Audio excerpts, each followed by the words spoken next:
It's now time for Ermanni and Edwards with Maz, live on the Woodward Sports Network. Every day, 2 to 4 p.m. Starring Ryan Ermanni, Michigan great and former NFL baller Braylon Edwards, and of course, Tom Mazawey. Let's talk some sports.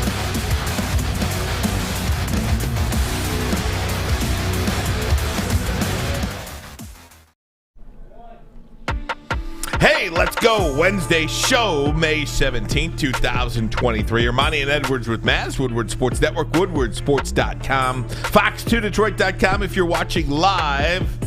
Ryan Ermanni, Braylon Edwards out today. He'll be back tomorrow. Tom Mazawey on the big chair.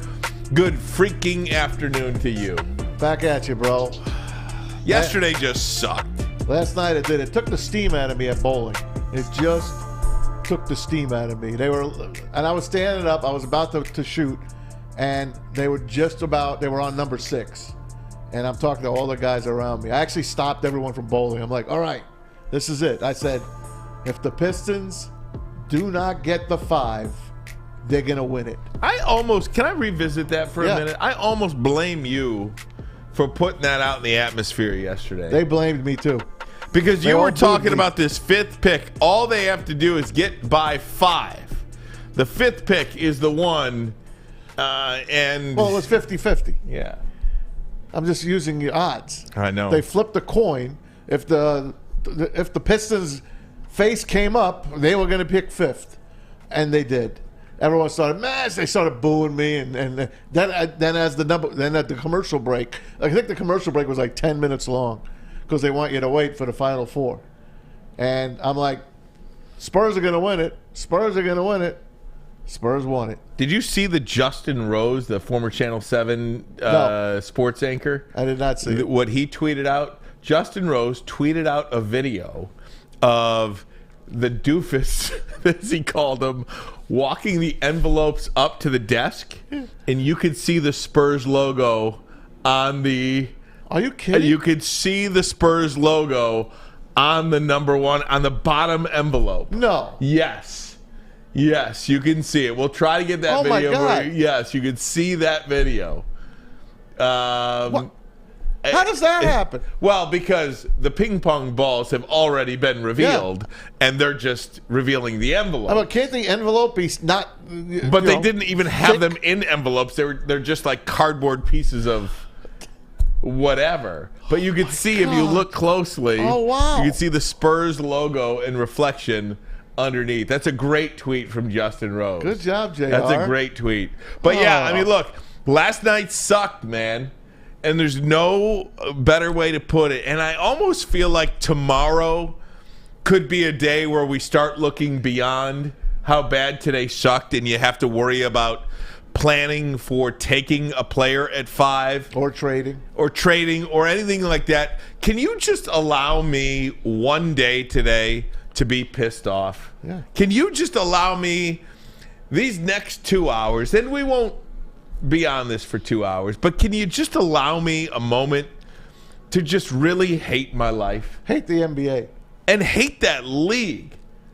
Because the Detroit Pistons have earned the number 1 pick. Or the 2.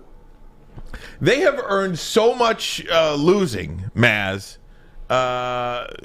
This franchise has been dead for a long time. And the Cade Cunningham, he woke up the echoes a little bit. There was a lot of excitement when they got Cade. And again, I don't want to revisit what we talked about yesterday. And Cade is a very, very nice player. But this guy last night is a franchise-changing talent. They call him the greatest player that's ever come up before he's played a game.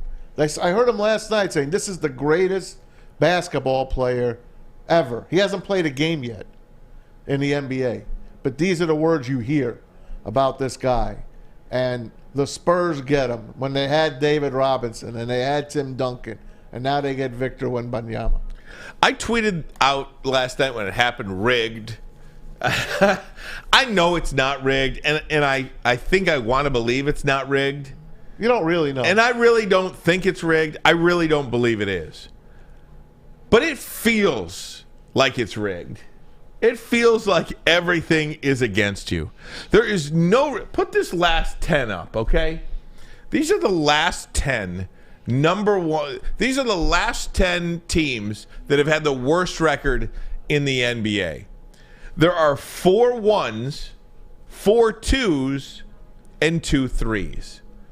No team that finished with the worst record in the last 10 years finished worse than third pick in the following season's draft. And they shouldn't fall past 3. Ever. Never. And I do think the NBA needs to take a good, hard look at how far the worst team in the league can fall in the draft. Because I agree. I don't think you should fall lower than third. The worst team is only won 4 times. 4 times the worst team is only won. That's pretty bad. Yeah, 40% of the time. Yeah, that's terrible. Of the last 10 years. Yeah, that's bad. Well, it is bad. And again, for the league, for the NBA, it, gives them a reason not to tank as long as you're in that top 3, right? You're going to have the same amount of ping pong balls as 1, 2, or 3. But I don't know. It just sucked last night. I hate it. I hate the league now. I hate San Antonio. And just goes to show you, look, San Antonio will have the number 1 overall pick for the third year, for the third time. And it's not like they get, who can I? Cade Cunningham. Well, not Cade Cunningham, because we don't know what he is yet. But, Michael Olowokandi. Okay. You know what I mean? Yeah. They get Tim Duncan, David Robinson, and now Victor Wembanyama. And here is the results. So San Antonio wins. Charlotte moves up. They pick second. Portland third. Houston fourth. So Houston also had a 14% chance of winning the NBA lottery, and they fall out of the top 3 as well. It's just a shame. Just a shame. And I'm upset about it. We're going to talk to Lindsey Hunter coming up in a couple of minutes. And I know Troy Weaver put out a statement last night. There was a conference call. We've been here before. Yep, that's right. With the 5th pick, we landed there last year and was able to add a young, talented player to our core in Jaden Ivey. And landing here at number 5, we are ready to add another young player to our core. And that's not the point. And they will do that. They're going to get a decent player. They'll get some nice player. It'll be fine. And the road ahead is not all too bleak. But it is much harder than it had to be. Much harder road. They're going to have to build it like you build a house from the bottom. They're going to Troy Weaver's going to have to he's going to have to make every move right. He's going to have to do what the Lions have done. Look what the Lions have done since Dumb and Dumber left. They have to rebuild this team, and they set us back at least 10 years. But these guys got them going in 3 years. So in 3 years, the Lions are relevant. The Pistons could be relevant in 3 years, like a very good team in the East. I don't know if they could build it to a championship contender, but look at the 04 team. No real super-duper star on that team. Ben Wallace, a Hall of Famer. Chauncey Billups, the rest of the gang. Love that team. But that team wasn't all built just from making number 1 draft picks. That was 21 years ago, or that was 19 years ago. I can't believe that. That was 19 years ago, the 04 Pistons. And tell me what team was ever built like that again, before or after. That was a unicorn. That was a once-in-a-lifetime championship team. And, you look at the Final Four teams in the NBA right now. Miami and Boston will play tonight. Who's Jimmy Butler? Who's Jason Tatum on this team that you currently have? Who's nobody? The Joker? No, nobody. Djokovic, we don't have them. Or Jokic. I want to call him the tennis player. Novak Djokovic. We do not have those kind of players. Who's LeBron James or Anthony Davis? You just don't have those players right now. And again, Cade Cunningham, Jaden Ivey, Jalen Duren, really, really nice core. They're so young. And could they potentially bloom together into a championship team? Potentially, yes, sure, absolutely. 7 or 8 years from now, when they're 27, 28 years old. Yeah. How much longer can this franchise go with not making the playoffs? How much longer can this franchise go just kind of being irrelevant in basketball? You can only be irrelevant so long before nobody cares. And I think Troy Weaver's job is a really difficult one. Yes, they have money. Yes, they have a couple of nice young pieces. But, man, I don't know how they get good quickly. I really don't. I don't know how they get good quickly like they could have last night if the ping pong ball goes their way. Listen, you know better than I because I wasn't here in 89, 90, 91. The Bad Boys. They were the NBA's worst nightmare. Am I right? Yes. Were they not the most hated team Yep. in sports at that point? Still are, maybe. Yep. They made rules to dismantle them, basically. And then they went to sleep for a while, got in the teal uniform. That's when I showed up in 93. And with Lindsey Hunter, and he'll be here in just a couple of minutes. And then what happened in 04? They weren't a love team. Remember? The Lakers, everyone was better than the Pistons. They didn't like the Pistons. They're playing 80 to 76 games. Their defense, they suffocated you. Mm-hmm. So the NBA changes the rules again and makes it a more offensive game. There goes that brand of Pistons basketball. I don't want to sound like a crybaby, and Ken Brown called me a crybaby last night on Twitter. Again, he never has anything good to say to me. But nonetheless, I feel like crying because it's a forgotten team. They're like on a forgotten island, the Detroit Pistons. The NBA could not give two damns about the Detroit Pistons, and it shows. It never really has. And I think if any of us were fooled into thinking they were going to give this crown jewel of a player to Detroit, and I think that's the part that feels rigged about it, okay? That's the part that feels rigged about it. And again, I feel like I should preface this by saying I don't think it's rigged, but I'm not 100% sure. Because you don't think they'd love to get this kid with Popovich? Oh, the great Greg Popovich. How did he do without a superstar you were talking about yesterday? The Hall of Fame head coach Greg Popovich in this small market city that comes alive when the Spurs are going well. What have they won? 5 championships? Yeah, they love the Spurs. We all knew the Spurs were getting that pick. And no offense to Houston, I almost felt like Houston wasn't getting that pick either. Right. I almost feel like Houston wasn't getting that pick. I'm thinking Chicago. I'm thinking San Antonio. I thought Charlotte for a minute. I'm like, I'm going to give him to MJ. I know MJ wants to sell the team, right? Instead of him selling that team, MJ gets the best player in the world. He stays and doubles down. And who knows, man? I wanted anybody but the Spurs to win this. Not anybody. I hate the Spurs. Look, I hate Greg Popovich. I don't hate the Spurs. They were an ABA team. You know how I feel about my old leagues. That's fine. That's an American Basketball Association team. George Gervin, the Iceman. They got a great history. But they're an ABA team. They're not a Detroit Piston team that was original, in the NBA. The Fort Zollner Pistons. Mm-hmm. Historic. They're not a historic team. And for them to, I don't know. It's just, I do know. The system is broke, and guess what? They will fix it going forward, but it ain't going to help us right now. Right. They'll fix it. Fix it. They'll fix it to the degree that you can't fall out of the top 3. Correct. Guaranteed they will do that probably in the next couple of years. And probably next year. And it don't matter. Guys, we're going to take a break. We'll get Lindsey Hunter's thoughts on last night and where the team goes from here. But first, a message. Plus, Anthony Broome talking Michigan football coming up top of hour number 2. We'll get to some Lions as well. Lots to get to on a Wednesday. But first, a message from Cousins Maine Lobster. All right, fellas. Cousins Maine Lobster. You know it. That's the best tasting seafood on this side of New England. Guaranteed you're going to love it. Couple of food trucks rolling around the city of Detroit and the Metro Detroit area. Easy for you to find them because it's easy. Just got to download their app on cousinsmainelobster.com or click on that QR code right to the side of my head there, and it'll take you right to their site. Download the app, download their schedule, order ahead so you can start getting points and starting to save money. One of their best customers coming up with us next, Lindsey Hunter. He loves Cousin Woodward Pete. Avenue, the first paved road in America. Woodward Sports, the first sports network born in Detroit and made for Detroit. Introducing the Planet Fitness Guide to getting that post-workout glow. Step 1. What's your why?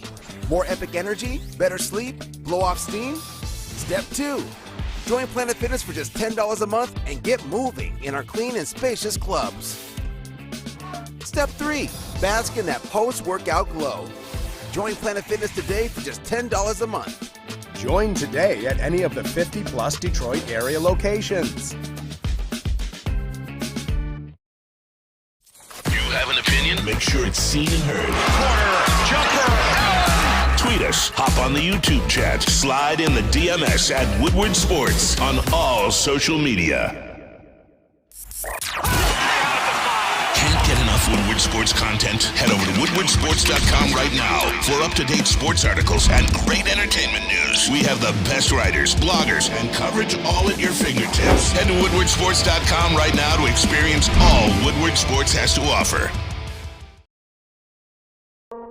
Welcome back, woodwardsports.com. Subscribe to Woodward Sports on YouTube. Hit that like button while you're there as well. Ryan Ermanni, Tom Mazawey. Braylon is out today. He'll be back tomorrow. Talking a little Pistons basketball. We'll do so with the former first-round pick of the Detroit Pistons, a two-time NBA world champion, one time with the Lakers, one time with the Pistons, the great friend of the show, Lindsey Hunter. How you doing, Lindsey? Hey, Linz. Good. How y'all doing, man? You know what, Lindsey? I wanted to throw up in my mouth last night. I really did. And as the envelope for 5 was turned over and I saw the Pistons logo on there, I was like, you got to be kidding me. What was your reaction?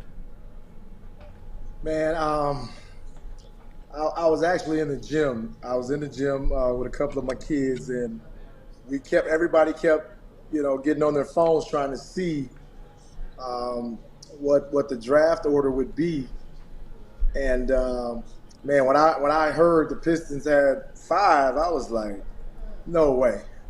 But to share my foreshadowing, I predicted that the Spurs would get the first pick. I just felt like, for some reason, that Pop was going to get another shot with another dominant big if he turns out to be that.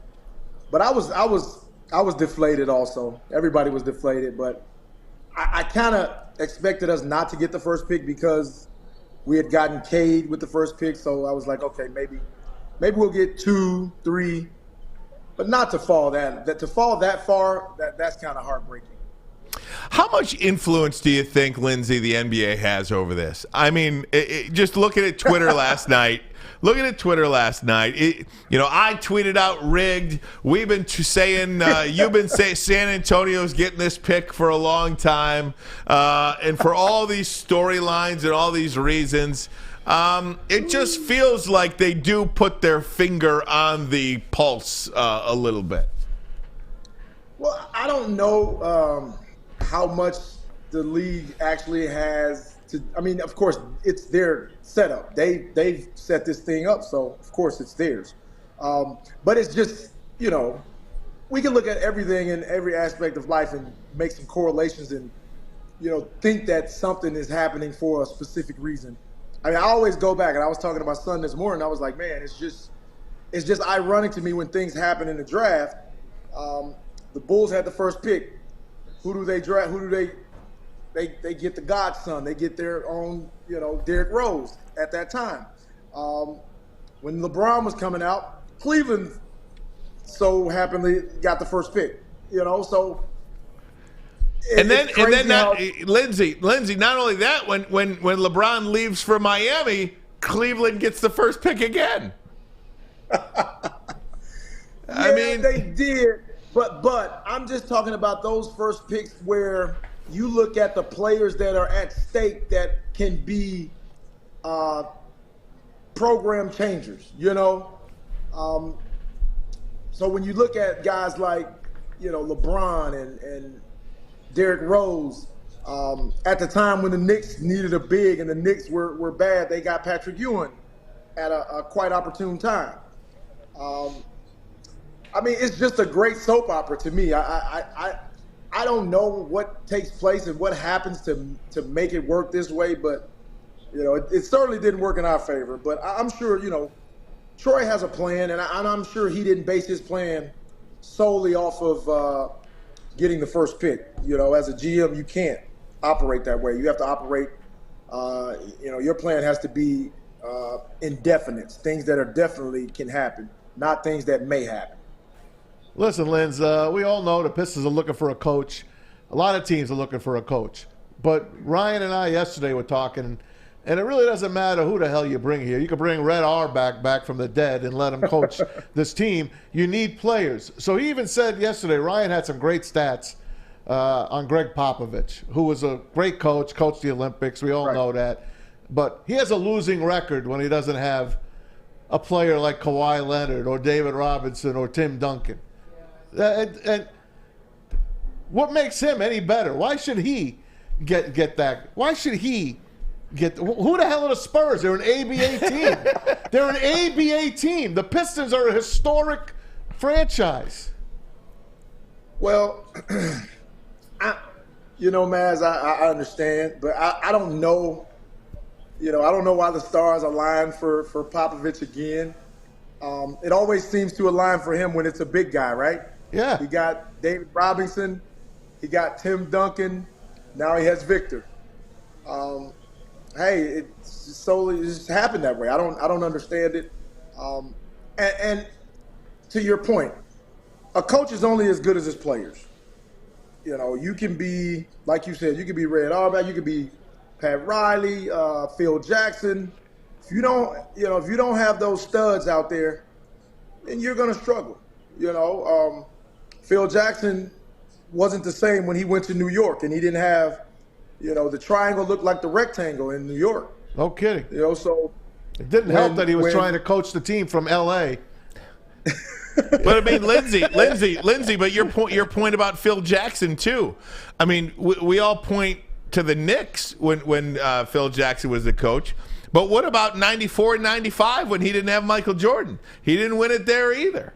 No doubt. Yeah, and we said this. I said this about Popovich yesterday. Without those players that Maz mentioned, they're losing. He's a losing coach. What about the Detroit Pistons now? How attractive would this job have been if they got the number one pick? And how attractive is this job now that they don't? I still think it's a good job because you have a lot of young talent. And hopefully that allows the new coach to come in and have some time to implement the things that he's trying to get done and to build on the young talent that's already here. Had you gotten that number one pick, of course, every top tier coach that's not coaching somewhere else probably would have been vying for the position. You know how that goes. But we are where we are.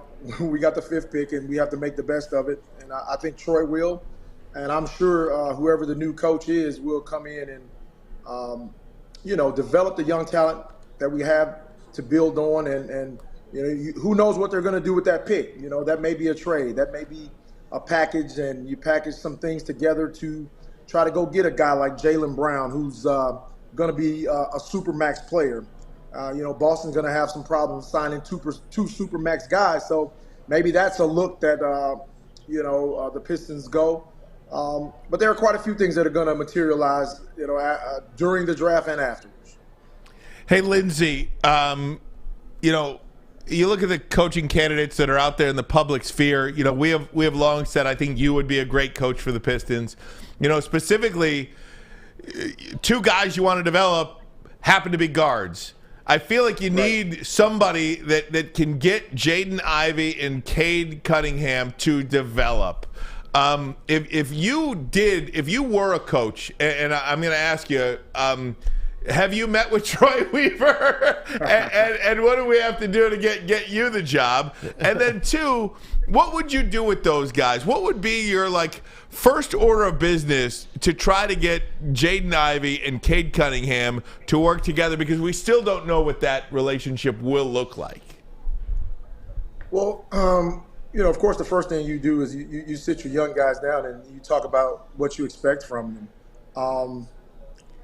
And the second thing is the only way that continuity is going to develop is for them to be on the floor together, for them to be in practice together, for them to spend as much time playing and practicing with one another. That's how the continuity develops.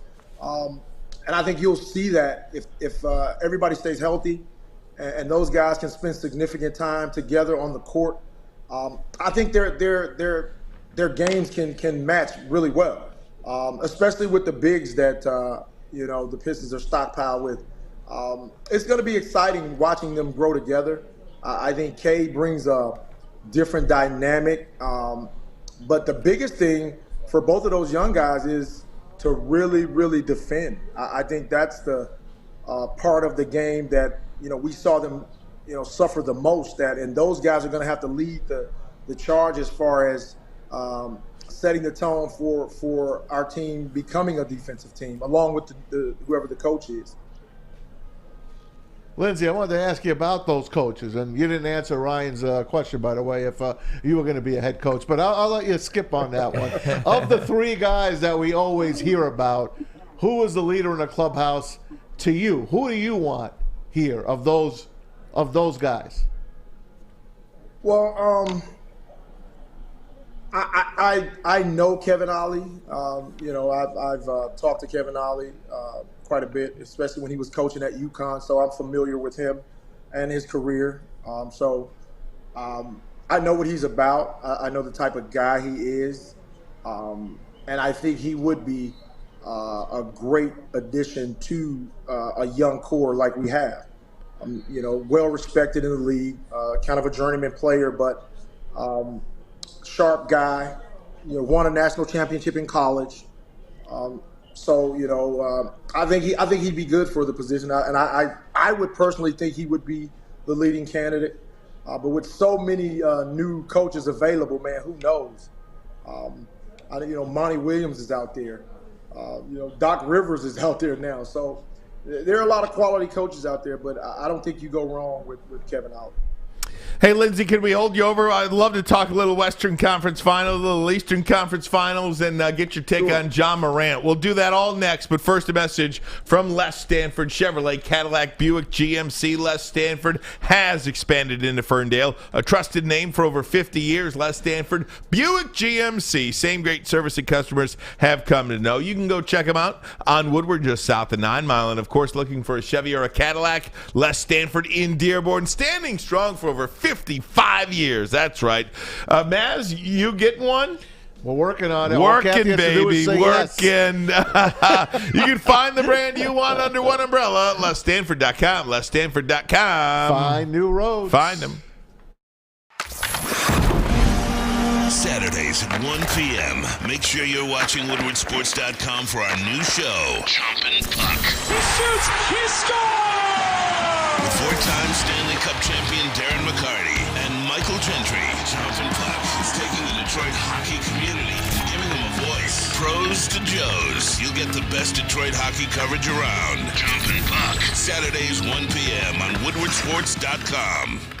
By now you know me, Christina Gennari, as the obvious choice in real estate. And you know my website, soldchristina.com, as your #1 resource for buying or selling your home. Myself, along with my amazing staff, pride ourselves on making your home buying and selling experience a relaxing and easy one. Come see why we are the obvious choice. Christina Gennari at soldchristina.com, the obvious choice in real estate. How would you like to win not one, but 2 vehicles of your choice? One for you and one for your wife, your girlfriend, or your best bud. Get to Lady Jane's today for an award-winning haircut and automatically enter for your chance to win. Courtesy of Les Stanford Buick GMC of Ferndale. Lady Jane's, open 7 days a week, walk in anytime. It's wicked awesome.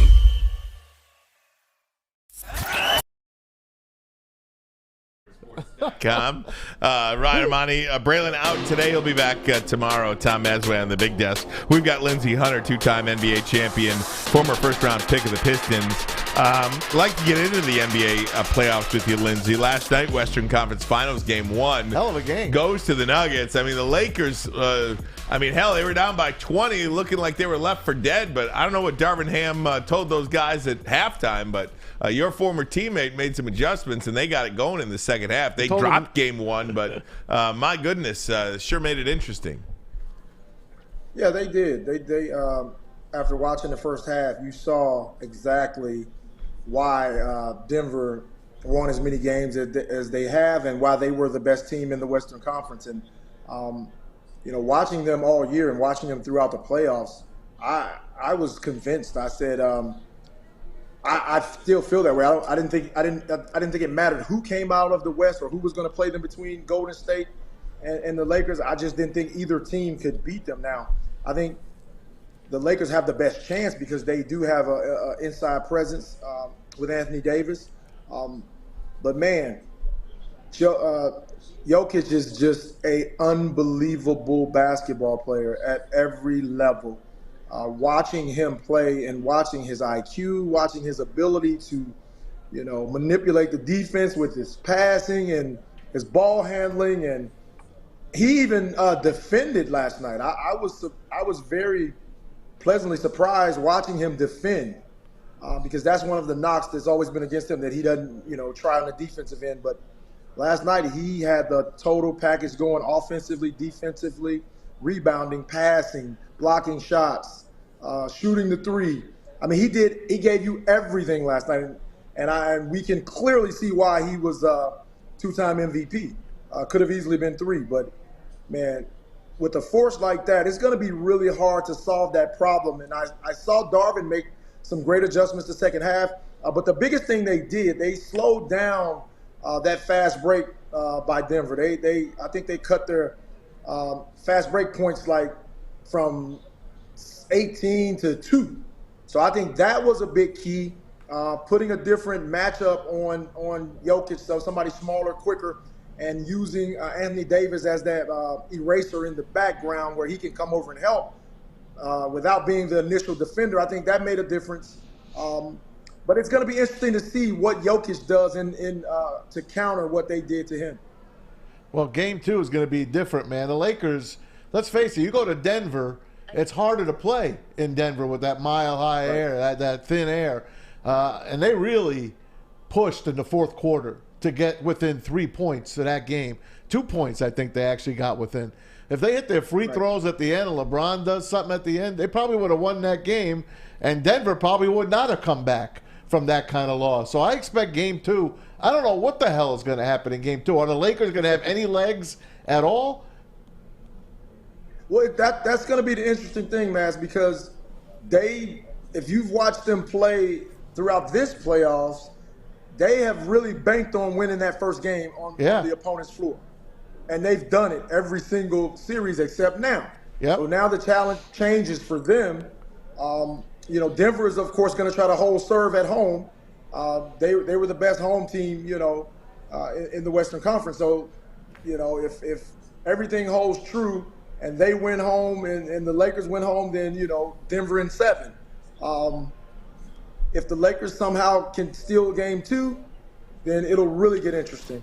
But I'm like you guys, I'm excited about Game 2. Game 1 was great. It was everything we wanted to see.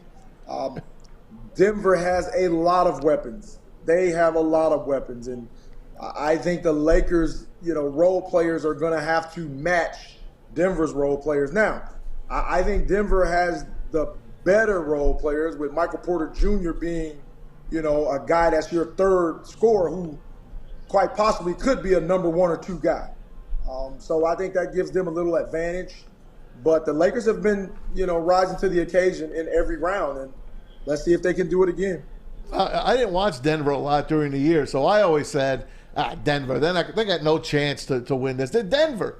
They're the Nuggets. I'll tell you what Darvin Ham told the Lakers. hey guys, those are the Nuggets over there. We could beat these guys. But then I see, and I didn't realize KCP is still freaking playing. He's on Denver. I see Aaron Gordon, the slam dunk champion, should win it every year. Yeah. That's a hell of a team, man. KCP, how the hell is he still playing? They're loaded. That's what I'm telling you. They are loaded, and they have a bunch of guys that they can throw at you, and all those guys have been contributing all year long. When you have the luxury to bring a guy like KCP, either starting or coming off your bench, and he can give you 20-some-odd points on any given night, that's a luxury, Michael Porter Jr. is a guy that probably on another team could average close to 20 points a night. From top to bottom, I think they are, the best team left, and probably was the best team all season. And now they're healthy. And you're not even talking about Jamal Murray, who is a dynamic point guard, who probably would be an all-star had not been for his injury and coming back. And now he looks full strength. That's great. Hey, Lindsey, let me ask you about tonight, Game 1 of the Eastern Conference Final, Boston and Miami. Boston, we expected to be here. Miami, we did not. What is it about that Miami team that just seems to be so – they just seem to win. They don't win the championship, but they always seem to be there. Well, now here is a case where I would give a lot of credit to Spoelstra. Because every single year, regardless to what roster he has, he gets the most out of them. And, of course, when you got a guy that a no-nonsense superstar like Jimmy Butler, who, regardless of what's going on, he's going to give you everything he has and seems to step his game up tremendously in the playoffs every single time. They are a sneaky good team that seems to play their best when their back's against the wall. Now, I think it's going to be very difficult for them to deal with Boston. Boston has two guys that, either one of them could be a go-to guy on anybody else's team. So they got two of those guys and some really good role players around them. But the way Tatum and Jaylen Brown is playing right now, man, that's going to be a tough order for Miami. But if anybody can do it, Jimmy Buckets can get it done. Yeah, he can. That's our guy Braylon's favorite guy. He loves Jimmy Buckets, playoff Jimmy. We've been hearing it the whole damn time. But the guy does show up, man. The guy shows up. I want to know how the hell Boston escaped from Philadelphia. That's what I want to know. Philly had him, and they just let it go. And I blame him Joel Embiid. You hear him in the last game? He's like, well, I need help. I need help. Talk about throwing your teammates under the bus. What's up with that team? Are they finished? Well, I'm not sure what direction they're going to go in without Doc, but when your top two guys, I think Joel had 15 points in Game 7? Yep. And James Harden had 8 or 9? Yeah. I don't care who's coaching that team. If your top two guys give you that performance, it's going to be very tough to win. And we haven't even mentioned Jason Tatum dropped 51 on him in Game 7. Yep. He saved all his points. Tatum's a great player. Lindsey, I saw this stat today from one of the ESPN, Matt Williams is his name. He's a researcher for ESPN. He put out, over the last 3 seasons, the winningest teams in the NBA, the Suns, the Bucks, and the Sixers, have all fired their coaches in the last 2 weeks. How difficult is this league right now? Just to look, everybody's striving to win a championship. We all know what the goal is, but that's a lot of winning. There's not one coach there that could keep his job. You would think, at the end of the year, there's only going to be one team that wins the championship. There's going to be one coach that feels like his year was complete. Everybody else, no matter how, you cut it. If you didn't win the championship, you always feel like, man, we didn't get it done.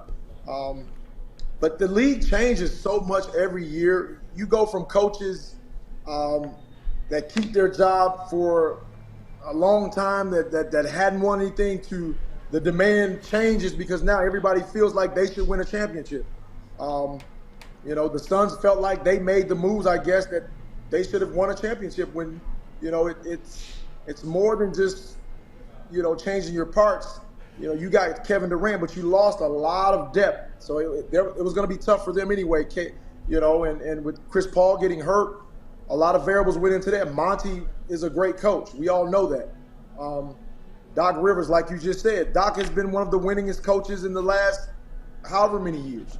And for him to, be blamed when they lose and not get much credit when they win is hard. And it's a hard balance. As a coach, we know we're gonna take the bullets, and we live for that. That's our job. And we know we're not gonna get the bulk of the credit when things are going great. So, that's the life of a coach. Unfortunately, these guys have won, and even Budenholzer in Milwaukee, there were rumblings the year that he won the championship that they weren't happy with him. Yeah. For him to go on and win a championship and, after that come back and a couple of years later not have a job is crazy. But we've seen things like this happen. We've seen guys get the Coach of the Year award and then lose their job. Yeah, Casey. So, yeah. So organizations, they change constantly, and we see this evolution happening all the time. Hey, I want to talk about John Morant. He's in a little hot water again.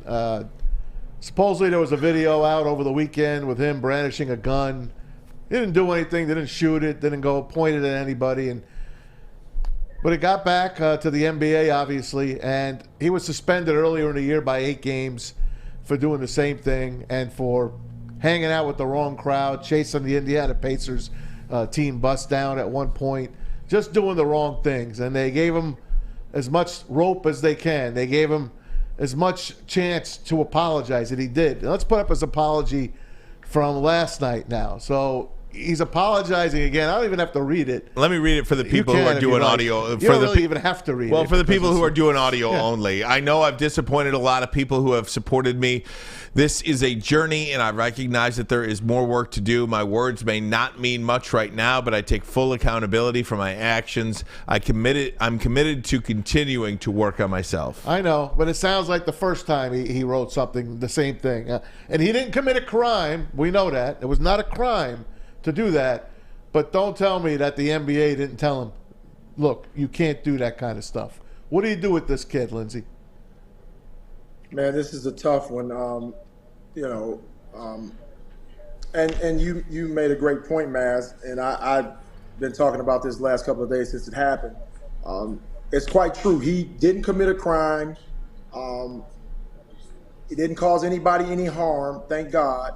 Didn't cause himself any harm as far as hurting himself or anything. But when you've done things in the past and you've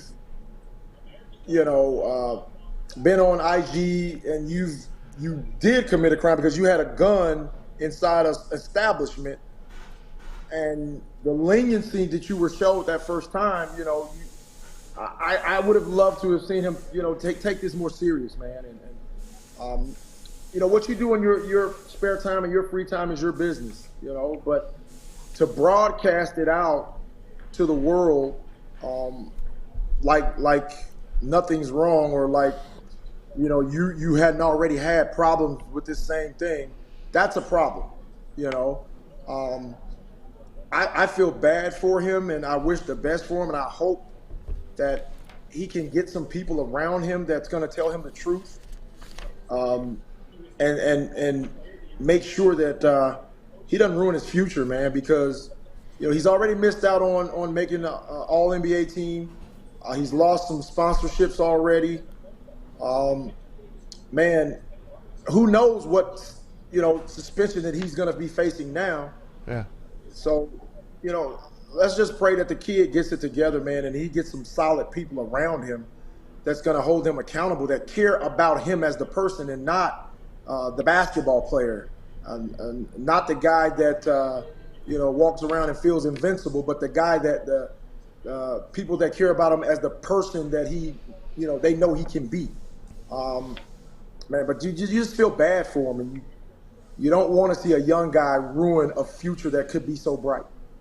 All right, let's end it on a high note here. Outside of Victor, who's the best player in this draft? Scoot, Brandon Miller. Let's stick with those are the two guys that most people know, right? They're going to be gone. Yeah, I know, but Scoot, Brandon Miller. If you had the number 2 pick, who would you take? I'm not even going to ask you for 5 because I heard names today that I had no idea. I didn't even know who these guys are. I'll take the best defender. Give me the best defender you have.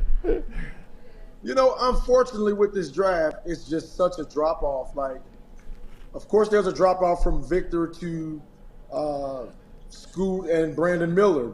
But after those 3, there's a significant drop-off, you know, with the next group of guys. And it'll always be a guy. Hopefully there'll be some guys that get drafted late that surprise a lot of people. But, man, if I'm drafting, it's just tough because you don't know what Portland's going to do. You know, Portland's at 3, so you don't know if Dame is going to be there. Charlotte's at 2, so they're going to probably take Miller because they have point guards. It's going to be. I'm curious to know what teams are going to do. I'm expecting some trades. I'm expecting a lot of that to go on. But if I'm Charlotte, I'll probably take Brandon Miller. If I'm Portland, depending on what happens with Dame, I'll probably take Scoot.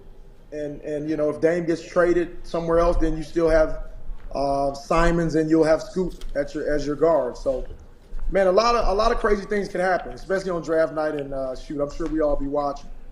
Listen, yesterday Ryan broke down the last 10 or 12 Piston drafts and the players that they took and the players that they could have had. I'm not even going to go back to Darko because it was 20 years. Here 20 you go. years. But listen to this team. How would this Piston team, how would this team have done in the league? Okay, Lindsey, here in 2015, they took Stanley Johnson at 8. Devin Booker went at 13. In 2016, they took Henry Ellenson at 18, 787 career points. At 20, just 2 picks later, Karis LeVert and his 11,000 points were next. And even if you wanted to, Ellenson was a big guy. Next big guy taking 27, Pascal Siakam. He turns out to be pretty good. And then I'll spare you the rest. Well, in 2017, Luke Kennard at 12. Donovan Mitchell at 13, Bam Adebayo at 14. But that's why Troy Weaver is here, because when you make picks like that, you get fired. How about Halliburton just a few years ago? Well, that's another one. So in 2020, Troy Weaver did take Killian Hayes at 7. Tyrese Halliburton went at 12. Turned out to be a really nice player. That's a big deal. That's a big drop off. That's a really good player. Yeah, and the thing about those drafts you just talked about, they were deep. Those drafts had a lot of guys that kind of were on the similar levels. And hopefully this draft can turn out to be similar to those of the past. It remains to be seen, but we know this one is top heavy. You got one guy who everybody is projected to be a generational talent. You have guys right below him that people think will be impact guys, starters. So it's going to be interesting, man. I'm going to be watching because I want to see some of these guys that are going to be drafted, in the later picks to see who did their homework and who can find that diamond in the rough. I'm always curious to see where those guys come from. Lindsey, thanks for spending this time with us, bud. Right. We're going to keep an eye on you because the Pistons, until they hire somebody, I am going to have my fingers crossed that Lindsey Hunter is the next head coach of the Detroit Pistons. Right, and if not, hopefully you're sitting in that first chair next to whoever they need you, gets that job. They need you. Thanks, Lindsey. All right, you got it. We need him more, I think. Yeah, no doubt. Guys, we're going to take a break, come right back. When we do, I want to talk to you. We're going to talk to Anthony Broome, top of the hour, about Michigan football and a piece he wrote. I do want to get, I cannot believe, I can, but I can't. Pat McAfee is going to ESPN. Yep. I think it's a huge mistake. We'll get to that next. But first, a message from Planet Fitness. All know Planet Fitness has a judgment-free zone where you can work out for just $10 a month. But right just now, $10? Yes, just $10, Maz. But right now, Planet Fitness is thrilled to allow high schoolers ages 14 through 19 in the U.S. and Canada to work out for free all summer long from May 15th all the way through August 31st. Teens can register now and officially gain access to the club today.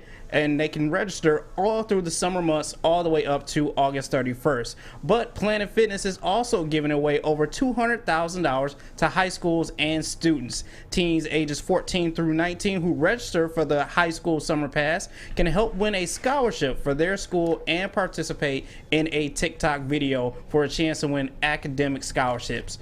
Visit the landing page for more information and, of course, legal disclosure at pfsummerpasscontest.com. It's Planet Fitness, where your fitness is essential. Essential.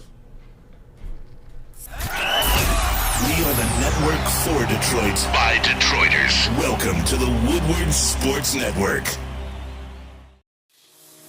It's a great day to get some Centron in your life. Okay. There it is. Centron, here we go. Gotta grab the cranberry.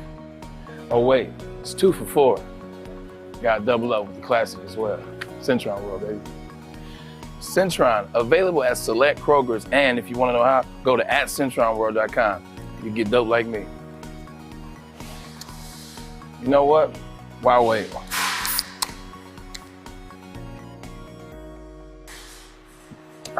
Great taste, guaranteed. Big Boy Strawberry Fest has officially arrived, and we're here to show you the very best flavors of the season. Satisfy your sweet tooth with our deep-fried vanilla Oreos, strawberry hot fudge cake, and a slice of our classic strawberry pie. But that's not all. Cool off on a refreshing summer splash salad, or savor the flavors of our chicken Caesar wrap and strawberry bacon chicken wrap. And for breakfast lovers, don't miss out on our strawberry hotcakes or our mouth-watering red velvet waffle. Strawberry Fest is something for everyone. Celebrate the sweet season with us at Big Boy. Get a shot up. This is for the win. All of Detroit's sports teams live on Woodward. All of Detroit's sports coverage lives on Woodward Sports. Driving the best in Detroit sports coverage. Hey, welcome back. WoodwardSports.com. Did you see Pat McAfee is taking his show on the road? He is going to ESPN. Now he's bringing his entire team. $110 million. What? It's a big number. $10 million a year. He's personally going to get $10 million a year. Pat McAfee says he's received 4 major offers, but his show will move to ESPN. The program will retain full creative control, not change in format. He'll follow Get Up and First Take and not say the F word nearly as much. Well, that's not full creative. That's right. It'll air on ESPN, ESPN Plus, and ESPN's YouTube channel. I hate this. I hate it. I get it. They vanilla-ize everything, ESPN. We know that. It's Disney. Meanwhile, they're firing 1,000 other people to bring him in, which sucks. And their prices are exorbitant that they charge the cable companies. I understand that. They're in the business of putting games on. The NFL, once you're in bed with the NFL, you got to pay that bill. So I understand why they're bringing McAfee over. He's a money machine. What I don't understand is how they're going to pull it off, because he's got a lot of employees there. From what I understand, I think they're going to pay him a lot more than you think, the $10 million, and I think they're going to wind up paying his staff. He won't have to pay his staff like he's doing now with FanDuel. I don't know. It's I don't matter. It won't matter on me because I don't watch it all the time. Right. I just watch it for little things here and there when he gets Aaron Rodgers on and everything. This is their way of getting. He gets everybody, and they do as well. But this is like duck soup for ESPN. It's easy. Just put this guy on. He's so popular. He's so hip. He gets to be on College Game Day still. They had to have held that over his head. I bet you he loves the College Game Day experience, and I bet you they said, look, man, if you don't come over, we're probably not going to have you on College Game Day. No, they wouldn't do that. They're not going to sabotage their own product. Well, I don't know. Look, I love Pat McAfee. I'm not a huge I don't watch his show daily or religiously or anything. I see clips here and there. I think what he has done for the business, I think he has helped change the business. I think part of his success is one of the reasons why we're all doing what we're doing too, and why so many other people are trying to chase essentially what he started. And because of that, there almost seems to be like an attitude of, man, you let everybody down by going, you know what I mean? Yep. You let everybody down because you can tell me you have creative control all you want. You can. What's going to happen when you have some employee who doesn't like what you said, the objectification of a woman? Correct. Or no, you got it. That's not what we do here at ESPN. We don't say this language. We don't use this kind of language when it comes to females or war or Bud Light or anything like that. Is Pat McAfee going to get out there and say, "I don't drink Bud Light anymore, y'all"? You know what I mean? I don't feel like he will do that on ESPN. And if he does, it won't last long. No, it won't. It'll be a watered down. I hope to God I'm wrong. I hope to God I'm wrong because ESPN stopped being great a long time ago. A long time ago. I can't tell you. I'll watch Greeny for 5 minutes in the morning if I see him. I watch highlights. If he's on the show, that's a great point. Yeah, I'll see clips of Greeny on Twitter. I do not put it on. I do not watch their shows. Yeah. Sports Center, if it ain't I can't even tell you if it ain't Scotty, I'm not watching. Yeah. I am not watching. I couldn't tell you the last time I watched Sports Center. Matter of fact, I can't stand the the Sports Center West, LA. I hate that show. I didn't even know they had that show. I won't put it on. I just don't like it. NFL Today, I think they killed it. I really do. There's way too many people on all these shows. It's just like I don't know. It's not my ESPN anymore. Will I still put it on? I always put it on to watch a game. If there's a game on and the announcers I hate, I'm turning that too. Thank God for CBC and hockey sometimes. That's all I got to say. Look, the word sellout is being thrown around a lot on the chat, and I'll say this. We all do this for money. I'm not here because I like talking about sports so much. You know, I get paid to do this. And it just so happens that you get paid to do what you like, and that's great. Yeah. I don't begrudge anybody, Pat McAfee or anybody, a high school player, a college player switching teams. You go make as much money as you possibly can because at the end of the day, money is freedom. Money allows you to do whatever you want to do. And Pat McAfee he just took his big bag and traded it in for an even bigger bag. So God bless him. But I just, don't tell me you got creative control. Yeah. Just tell me what they paid us more than anybody else. That's a fact. And they paid us more than everybody else. And if we got to make some concessions to fit the brand, we'll make some concessions to fit the brand. Just be honest with people. His guests, that's my only thing. Even his guests use the F word and stuff. It's because it's free, man. It's like, say whatever the hell you want. Yeah. You cannot do that anymore at ESPN. You can't. Most places you can't do it. That's why people leave and do their own shows. You know what? He made the money. ESPN gets a great, talented guy. Sometimes he gets on my nerves. I do believe that he really, really loves himself too much now. Pat McAfee? Yeah, I do. I do believe that. I think his head is way bigger than it used to be. That's just my opinion. That's just natural. That's natural, though. I guess so. I guess so. But there are a lot of shows I won't turn on, and I'll still watch his, but probably mostly clips. Yeah. Yes. I agree. That's it. So we'll see what happens there. Guys, I got to take a break. We'll talk to Anthony Broome. Get a little Michigan football talk. Blake Corum, he's back. And, there's a lot going on with Blake Corum. And we'll talk about that. Talk to Anthony Broome about that. And this Michigan football team we are in the summer months here. before the fall camp starts. And see what they're doing at the big house today? With the scoreboards? Yeah. I was there actually a couple of weeks ago, and I saw the scoreboards down. Yeah, it's I had no idea. They're putting the bigger ones up starting today. Yeah. Gigantic scoreboards. Gigantic. The big house, getting bigger. That's right. Guys, let me tell you about Lady Jane's Haircuts for Men. You can walk into any Lady Jane's for an award-winning haircut experience and automatically enter for your chance to win not one but 2 vehicles of your choice, courtesy of Les Stanford Buick GMC of Ferndale. That's right, 2 cars. One for you, one for your wife, one for your girlfriend, your best friend, your parents, your kids, whoever you want to give that second vehicle to. All you have to do is get your haircut at Lady Jane's. They're open 7 days a week. You can walk in anytime. Several locations around the country, several around the Metro Detroit area, several more around the country, I should say. There is one near you. It's wicked awesome. Love Woodward Sports? Love wearing clothes? Then you should be wearing Woodward Sports clothes. Check out our full line of merch at woodwardsports.com. Just click on Shop. We have all your favorite designs, like Dan Campbell kneecaps, Woodward Golf, and of course, our own logoed out merchandise. Men, women, infants, kids all love Woodward Sports. Impress your friends. Impress your boss. Impress your dog. Buy Woodward Sports merch today. At work and at home, we're there with smarter security solutions. Featuring complete automation with customized alerts and more. For over 90 years, we've been the company that's been counted on to protect what matters most, all with personalized service and care.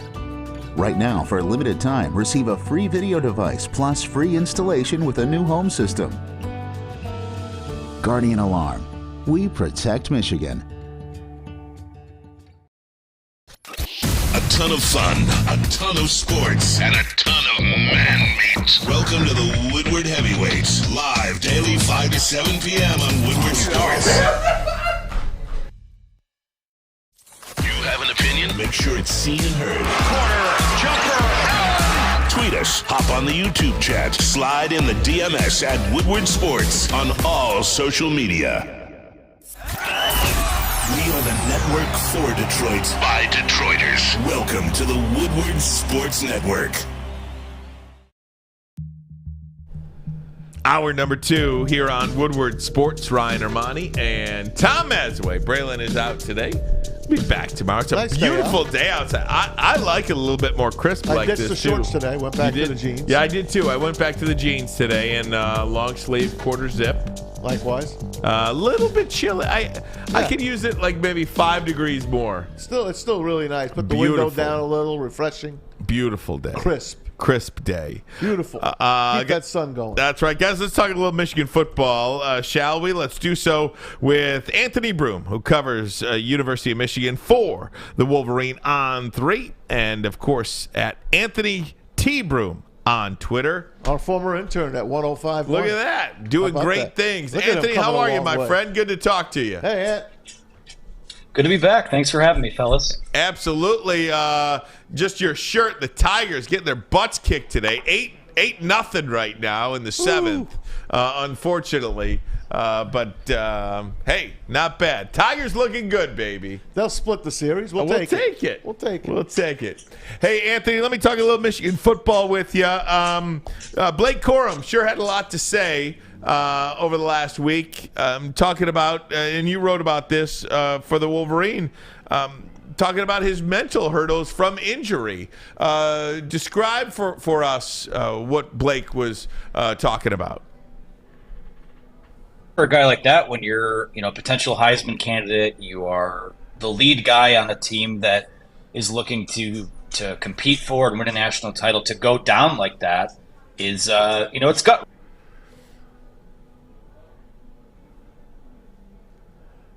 Anthony's frozen in time. Mm-hmm. That happens to the best of us. We'll try to get Anthony back on. But yeah, so one of the things he was talking about, Maz, was talking about these mental hurdles that he had to fight through. I mean, here's a kid. He was at the top of his game. Absolutely. Heisman hopeful, going to Ohio State, national championship run. Your future is right before you, and then you go down. You remember? That was the Illinois game. Illinois, right. Yeah, the week before Ohio State. He tried to give it a go. Yeah. He did not, and he went down a deep hole. Do we have Anthony back? Let's try him again. Sorry about that, Anthony. Sorry, fellas. No problem. No worries. All right, pick up from he had everything going for him. Yeah, he had everything going for him. Guy that was competing for, should have, if he stays healthy, he's probably in Newark for the Heisman Trophy ceremony. It's a team that was competing for a Big Ten, competing for a national title, and when you lose that was a gut punch to him, and obviously a gut punch to Michigan as well. So for Corum, I think there was just that mental battle in, not being confident in what your knee can maybe handle in recovery, and maybe not having the motivation right off the bat. But he says that there was a point in his recovery where he realized how blessed he was to be in the position that he is in, to be a college football player, to be a guy that has a chance to put a stamp on his legacy, and that was a turning point for him. And as far as we know, he's either there or close to being cleared for 100% participation with no limitations heading into fall camp. So at least a step in the right direction there. And Anthony, he revealed that Jim Harbaugh told him to go pro. Yeah, which I thought was interesting, because there's a couple ways you could frame that. I mean, I would choose to frame it as, he's a guy that's always looking for the best for his players. So, if the feedback, it wasn't just Jim Harbaugh, it was his agent, family, a lot of people around him were telling him that it was probably time to go and give this thing a shot at the next level. But, he figured that he wasn't going to be healthy for 6 months. He was going to have to, teams are going to have to judge him just based on his film, and given his size and the knee injury, he wasn't confident that without being able to do those on-field workouts, teams are going to give him the benefit of the doubt to select him where he thinks he should be. So he's gambling on himself. He cites unfinished business as one of the reasons that he's coming back to Ann Arbor. And as far as Jim Harbaugh, he wasn't pushing him out the door. I think getting him back was as pleasant a surprise as you could ask for. But, I think it just goes to show that, this isn't a head coach that is looking, he's always looking out for the best for his guys. And he knows what the NFL is looking for. He knows the timetable for running backs and, the career longevity of those guys. So for him to kind of get pushed in that direction and then come back anyways, I think says a lot about where Blake Corum's priorities are. I remember last year when he did go down, we're doing the show, and I was talking to Braylon and Ryan, and I brought up to Braylon, don't you think this really hurts Michigan going into that TCU game? And both these guys told me, nah, Donovan Edwards. I disagreed, and I do believe a healthy Blake Corum, they win that game at TCU. I certainly think they could. I mean, I think you have a better chance of controlling the clock. As great and as explosive as Donovan Edwards is as a back, he was a home run hitter, and not necessarily that guy that is going to push a pile and keep drives going and things like that. So I think that would have been a feather in their cap. I just think it just had a ripple effect on everyone.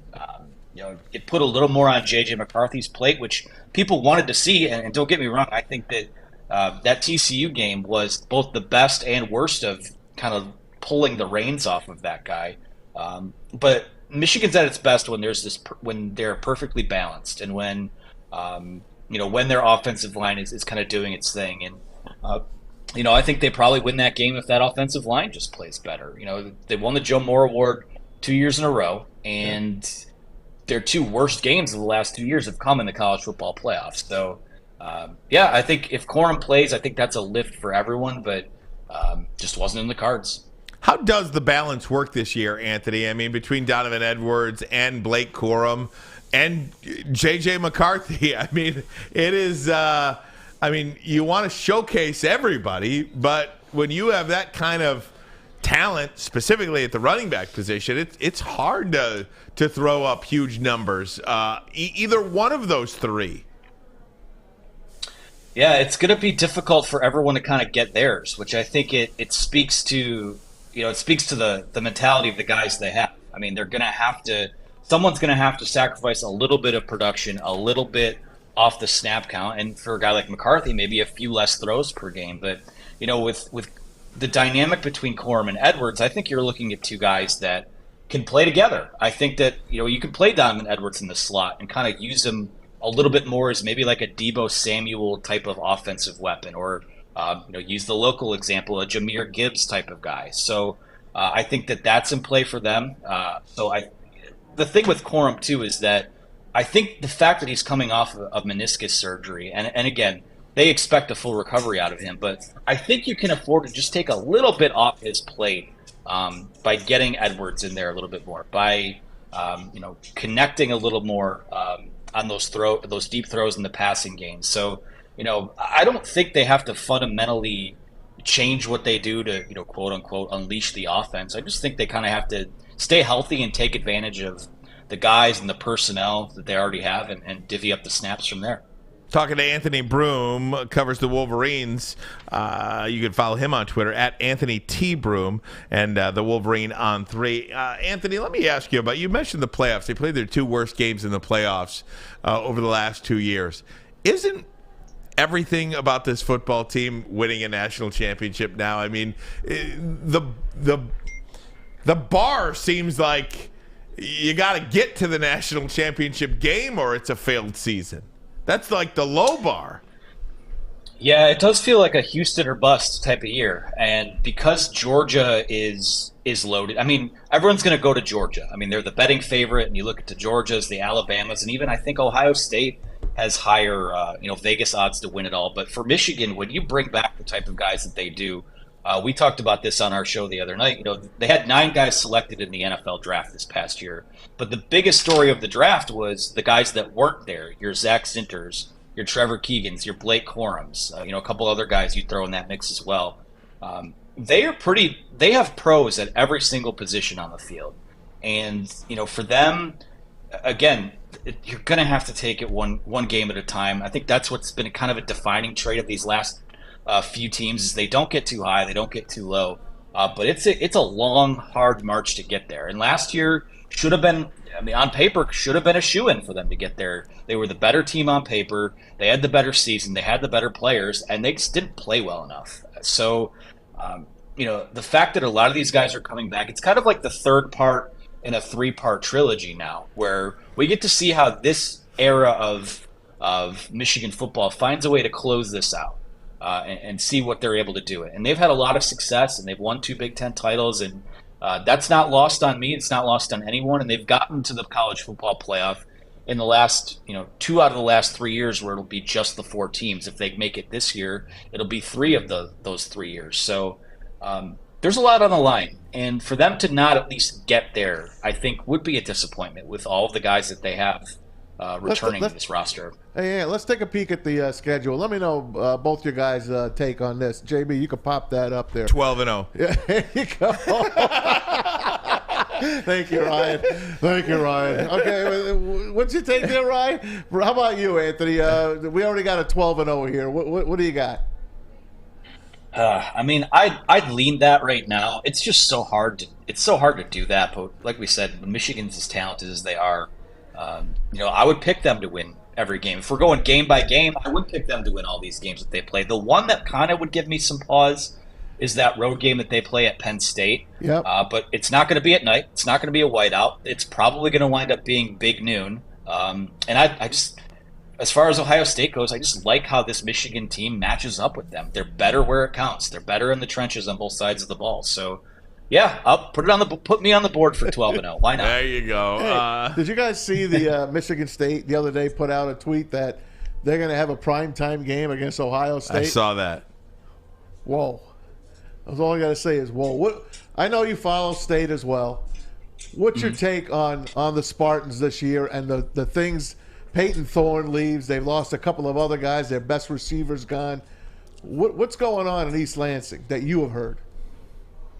It's almost like the antithesis of Michigan right now, in that I look at their roster and the two guys that I would think would have the best chance of heading to the pros are guys that are in the transfer or that were in the transfer portal. Peyton Thorne. It looks like Keon Coleman's going to make his decision in a little bit here. Come to Michigan? I don't think that's going to happen either. I think he probably stays in SEC country somewhere close to home. But yeah, it's hard to put a finger on that because last year was just so average for them, and I think that it's a program that kind of might benefit from some new blood at a lot of positions. But I don't know. I mean, I know there's a section of the Michigan State fan base that thinks Noah Kim will be better at quarterback. I mean, I need to see that. There's a lot of things. There's just not a lot of known commodities there. And, if they find a way to win 6 or 7 games this year, I think that's a win for them. But I don't like that roster right now. They're in a bad place. I don't like them. Me neither. Hey, Anthony, thanks so much. Just kidding. Tuck coming. It's all good. All right. Very good. Hey, my daughter goes to Michigan State. Dad, I'm having a hard time. Should I buy season tickets? I'm like, is the Michigan game home? She's like, yeah. I'm like, you bet your ass you better buy your season ticket.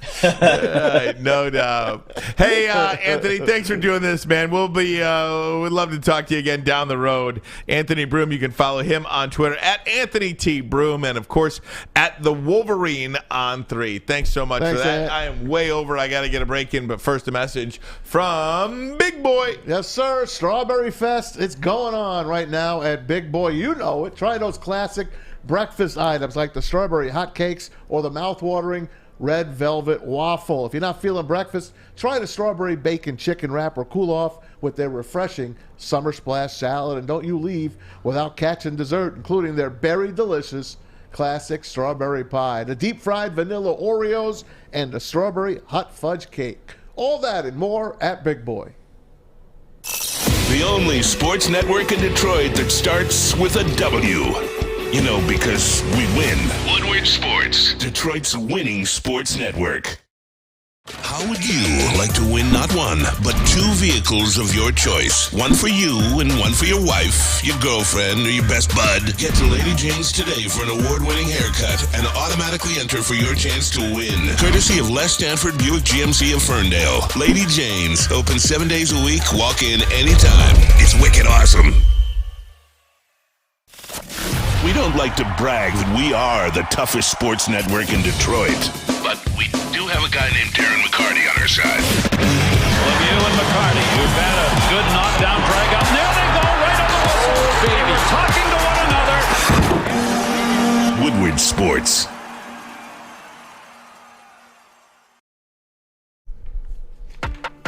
That's right. Welcome back, WoodwardSports.com. Hey, hit that like button for us. Let's get to over 100 likes by the end of this segment. We'd appreciate that. Want to talk a little NFL football for you. ESPN NFL Power Rankings, Tom Mazawey. The Detroit Lions getting a lot of love nationally. Even today, Louis Riddick was on with Eisen. Oh, Eisen. And we got to talk about the Detroit Lions. Oh, Lions, baby. Let's talk about the Lions. He's got Lions blood. 8-2 down the stretch. The Lions, they're my team, and they got better. Jameer Gibbs going to be a star. We love the Lions. Superstar. He said Jack Campbell's a man. Wait till you see this guy play. He just is in love with this Detroit Lion team. ESPN has got him 13th on their power rankings. I felt like that was a little low. It dropped. They dropped a little. I feel like that was a little low. So I'll give you the top 10. Kansas City, Cincinnati. Kansas City, Cincinnati, Philadelphia, Buffalo, San Francisco, Miami, Dallas, Baltimore, Chargers at 9, Jacksonville at 10, Seattle at 11, the Jets at 12, and then there's the Lions at 13. We beat Jacksonville. We should have beat Seattle. We beat the Jets, and they're all ahead of us. The Chargers don't do anything for me. But as this stands right here, you've got Philadelphia at 3, San Francisco at 5, Dallas at 7, Seattle at 11. They've got the Detroit Lions ranked as the 5th best NFC team and the 1st best NFC North team. Closely behind Detroit is Minnesota at 14, Green Bay is 20th, and Chicago is 27th. out of 32 teams All right. here. Well, it is. It's their opinion, right? Everyone's got them. Peter King's got him a little higher on Sports Illustrated. So everyone's got their own rankings. The Lions are going to win that division unless something unforeseen happens, injuries, all of that kind of jazz. But I wouldn't put too much mind into this. Okay, I know you don't. We'll take a commercial break, and then we'll go away and not talk about anything else. Okay, you got it, man. I'm just kidding. Let me examine the Dallas and Seattle thing, because those are two teams that I do think the Lions are better than. I think the Lions are better than Dallas. You don't think so? No. They're not better than Dallas. How many wins do you think Dallas is going to have this year? Probably 12. Really? Yeah. They had 12 last year. I think they're a little bit worse this year, maybe. No. No? They did a great draft. They signed some great free agents. They got rid of Zeke, and they're going to be fine. Addition by subtraction with Zeke. Dak is going to be terrific this year. He's going to be a lot better than everyone thinks he's going to be. In Seattle, they got better as well, and they beat the Lions last year. So who the heck knows what's going to go on? And what about in the NFC North? You've got Detroit at 13, Minnesota at 14. So they are the best NFC North team. And I keep going back to this. I don't believe Minnesota goes 11-0 in one-score games. I don't believe Jordan Love leads Green Bay to more than 7 wins. And I don't believe the Chicago Bears win more than 6 or 7 this year either. Agreed. I just don't see it. So that leaves the Detroit Lions sitting there with an over-under at 9.5. If they don't win 11 games, I'm going to be very, very upset. Well, if you see Lions and see 10-7, you're going to be happy as a Lions fan. You are. No, I'm not. They haven't won 10. When's the last time they won 10 games? I will not be happy at 10-7. 90s? No, 2015. Oh, yeah, 2015. You're right. They did. What, they won 2016, 2016. Anyway, it seems so long ago. I will not be happy with 10 wins. Well, then why does Vegas have them at 9.5? Because Vegas knows. Because they're trying. Well, they're trying to get equal amounts of money. Well, they're making it look too easy. Because 9.5, bet the over, looks easy for the Lions. That's what makes me upset. You're the number one guy on that. If you see a spread that's fishy, you're like, something's wrong with that spread. 9.5 is too low for me. I think Philadelphia takes a step back this year too. I think Philadelphia takes a step back. They might lose. They might win one less game. I think San Francisco takes a step back because I do believe Seattle is much better and the Rams are much better this year. I mean, if you look at their division, the Rams are better than they were a year ago with Matthew Stafford as opposed to without him. But they have no Jalen Ramsey. But they have Cooper Kupp and they still have Aaron Donald. I know. And Aaron Donald is he's a man. He's a man amongst boys, man. He is a monster. And Matthew Stafford coming back from a neck and back injury. He's, it's not easy to stay healthy in this league. We'll see. Let's see how they go. We'll see that certainly how they go. I want to have some fun with you next as well. I want to do an NFL topic. Boring, not boring, and appointment TV. And I put a lot of thought into this. Okay, we're going to do it next. But first, a message from Guardian Alarm. They're your local security experts and have been for over 90 years. When you see this black and yellow sign out in front of your house, it tells the bad guys one thing: stay out. Whether you are at home or on the road, they're customized solutions from real experts, 24/7 professional monitoring, and technology backed by people means one thing: you got to call this number, 1-800-STAY-OUT. That number again, 1-800-STAY-OUT. Call them today. Tell them Woodward Sports sent you. Love Woodward Sports? Love wearing clothes? Then you should be wearing Woodward Sports clothes. Check out our full line of merch at woodwardsports.com. Just click on shop. We have all your favorite designs, like Dan Campbell kneecaps, Woodward Golf, and of course, our own logoed out merchandise. Men, women, infants, kids all love Woodward Sports. Impress your friends. Impress your boss. Impress your dog. Buy Woodward Sports merch today. Introducing the Planet Fitness Guide to getting that post-workout glow. Step 1. What's your why? More epic energy? Better sleep? Blow off steam? Step 2. Join Planet Fitness for just $10 a month and get moving in our clean and spacious clubs. Step 3. Bask in that post-workout glow. Join Planet Fitness today for just $10 a month. Join today at any of the 50-plus Detroit area locations. make sure it's seen and heard. Corner, jumper, Tweet us, hop on the YouTube chat, slide in the DMS at Woodward Sports on all social media. So, Tom Mazawey, the NFL schedule came out last week, and part of that is the nationally televised games. And I said just the other day, I'm excited for some, and I'm not excited for most. Some of these you matchups. will watch them all. Yeah, I'll watch them all. But I wrote some NFL teams down, all 32 teams I've characterized. I love it. I've put them into categories: boring, not boring, and appointment TV. And it's my own personal evaluation of my inner excitement level when I know a game is like a 425 game. Right. 425 game. If you're going to get this Chiefs, you're watching that game, right? I mean, it is just appointment television. You are. So I don't even have to tell Depends you who they're playing, that the Chiefs are part of my appointment television teams. So I'm going to go down the list. I get my vote, right? You get your vote. I want your vote. I will agree or disagree with you. So I did not put the Lions in any category because that is obviously appointment TV to me. I don't know how the rest of the league would view them. So as it stands right now, there's 32 teams in the NFL. Guess how many teams I have that are boring? 15. 16. 16 teams boring in the NFL. 16 teams boring in the NFL. Can I guess your number one boring team? Yes. The Chicago Bears. No. They are on there, but they're not my number one boring Do you team. know what my number one is? Pittsburgh. Yes. I cannot stand when the Steelers are on TV. It just puts me to sleep. AFC basically puts me to sleep to begin with. But go ahead. Take it over. That's funny you say that. Yeah. So not boring category. I have how many teams? 16 boring teams. Right. So that leaves 16 left Okay. to be split Not between boring. not boring and appointment TV. 10. 9. Okay, and that leaves 6 appointment television. And really, to be honest with you, I was going to put 5 in there. I was almost personally shamed into putting a 6th team in there. All right, go and ahead. I'll tell you what team. Start with your boring team. All right, here's my boring teams. You agree with me or disagree? Okay? Yes. New England, Yes, boring.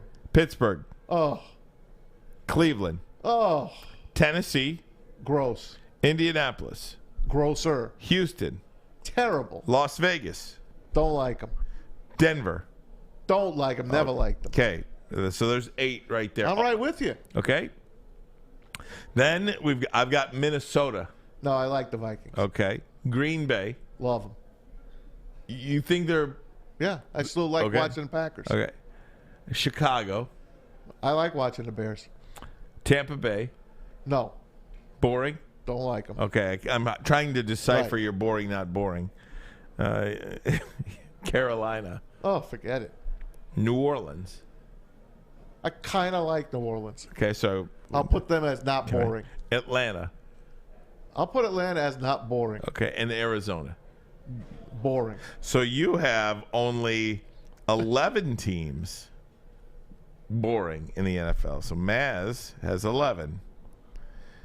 So you would put Minnesota, Green Bay, Chicago, New Orleans, and Atlanta, those 5 teams, in the not boring Correct. category. Correct. Okay. My computer died here, gang. I'd love to glance here at this chat and see what people are talking about. I'll try to get it up on my phone here. I apologize for that. I'm just kind of going along, talking, and having a little bit of fun here. Okay, very good. So here's my not boring teams, okay? Yeah. Okay, here we go. Miami, not boring. Okay. Jacksonville, not boring. They're getting there. Chargers. No, I don't like the Chargers. You don't like the No. Chargers. You think they're boring. Yes. Okay. Dallas, not boring. Not boring at all. Matter of fact, they're appointment TV for me. Yeah. Dallas is appointment TV. Okay, Yes. okay. Appointment TV, ATV. The Giants. Come on.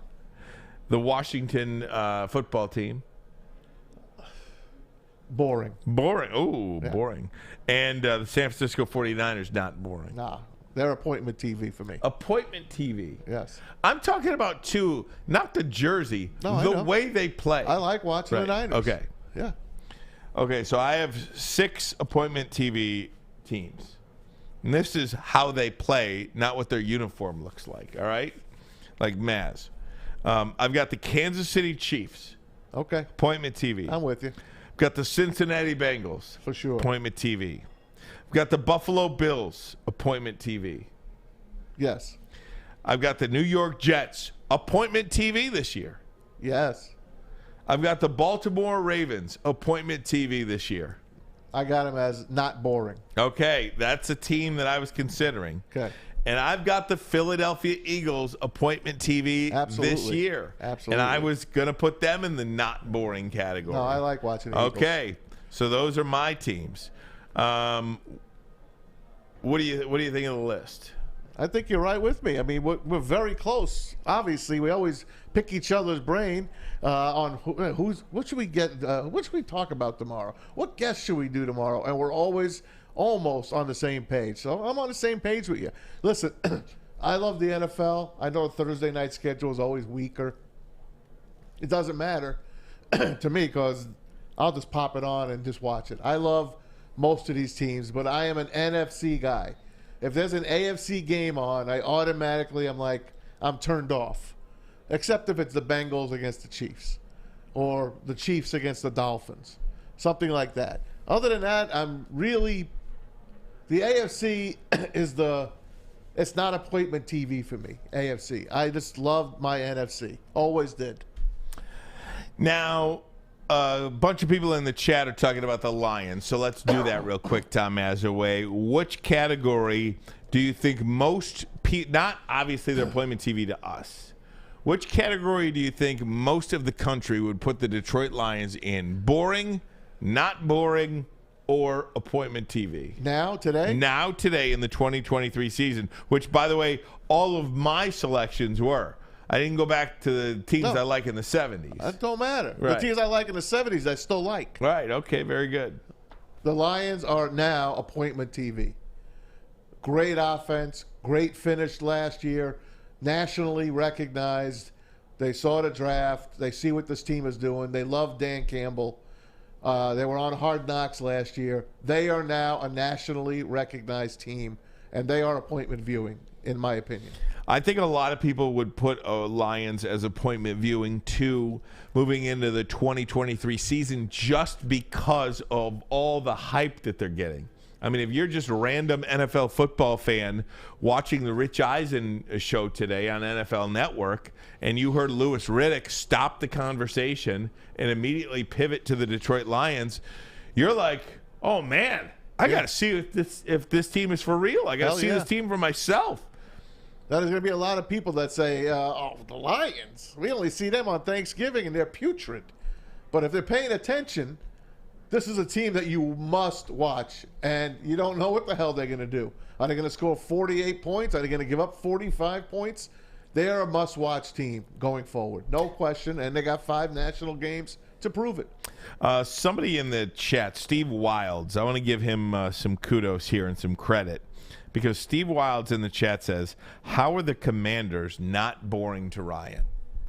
You're absolutely right. Yeah. That football team is as boring as they come. That's why I put them in my the boring. NFL. Yeah. They're the only NFC East team I've said you could have. So I make that 17 boring for me. That's a lot of boring teams. There is. They are a lot of them. And most of them, to me, are in the AFC. I can't help it. Yeah, I've got. It's the city you play in. It's the weather. I factor all of that kind of stuff. I should have Jacksonville as a boring team too. Yeah. I almost feel guilted. Well, they're not boring. They've improved to not boring with Trevor Lawrence. That weirdo quarterback. I just don't like him. I just don't like him.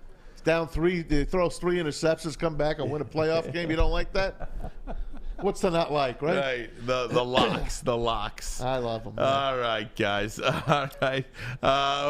There's some other NFL news. You want to get a couple news and notes in here, Maz, before we have to break? Absolutely. Let's stick with Cincinnati. This is the 3rd day in a row I'm giving you a story about Joe Burrow. Joe Burrow says they're working on a contract extension with him. Everyone hounds these quarterbacks now. Hey, are you going to get paid just like everyone else? Jalen Hurts is making this. Lamar Jackson's making this. He's like, yep, we're working on it. But you know what? We need players around us to make us good. Yeah, you got to have good players. You can't. You see, I mean, it doesn't matter how good your quarterback is if you don't have good players around him. You're not going to be a very good team. It's a guy that to me says, yeah, I'm going to get paid, but I'm not going to take too much of the pie. That's what I get out of him. I'd be surprised if he becomes the highest paid quarterback. Well, how much is too much? It's easy to say that now, but then when somebody's giving you $50 million or you've got pressure from the NFLPA, yeah, you've got to do that. You've got to do that. So, guys, we're going to take a break. When we come back, we'll talk to Brian Reef, who's the CEO of Epic Fitness Group, Planet Fitness. Talk about that high school summer pass. Teens work out free all summer long. We'll talk to Brian. We'll do it next. But first, a message from Randy Wise. All right, you see him, buddy. Randy Wise. What could be better than watching a bunch of celebrities like Braylon and D-Mac playing golf? I'll tell you. Playing golf yourself and being treated like a celebrity. That's what's better. Stop in any Randy Wise dealership for your chance to play golf like a celebrity. VIP transportation, free golf to one of Michigan's best tracks, and a tasty steak afterwards, courtesy of Fairway Packing Company. How about it? Make the wise decision. Get to Randy Wise today for your chance to win.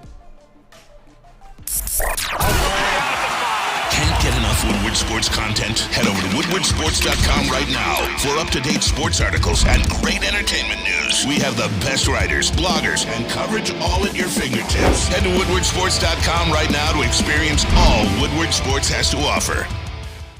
The sports marketing agency would not be who we are without great community partners like Higuera Health and Carol Zuniga. It's an awesome opportunity to partner with your organization. Higuera Health is a comprehensive behavioral health organization. We serve children through older adults with mental health, substance use, and developmental disabilities across Western Wayne counties, and really excited to now be in downriver communities as well. Give us a call at 734-458-4601. We aren't quite sure if they consume more beer or sports. Either way, the heavyweights are here. Live on Woodward Sports, daily 5 to 7 p.m. We don't like to brag that we are the toughest sports network in Detroit, but we do have a guy named Darren McCarty on our side. Lemieux and McCarty, who've had a good knockdown drag up. There they go, right on the whistle. They were talking to one another. Woodward Sports.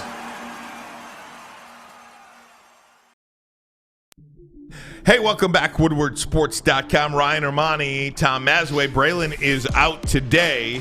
He'll be back tomorrow. He's the best one in shape, too. Too bad he wasn't here today. I know, right?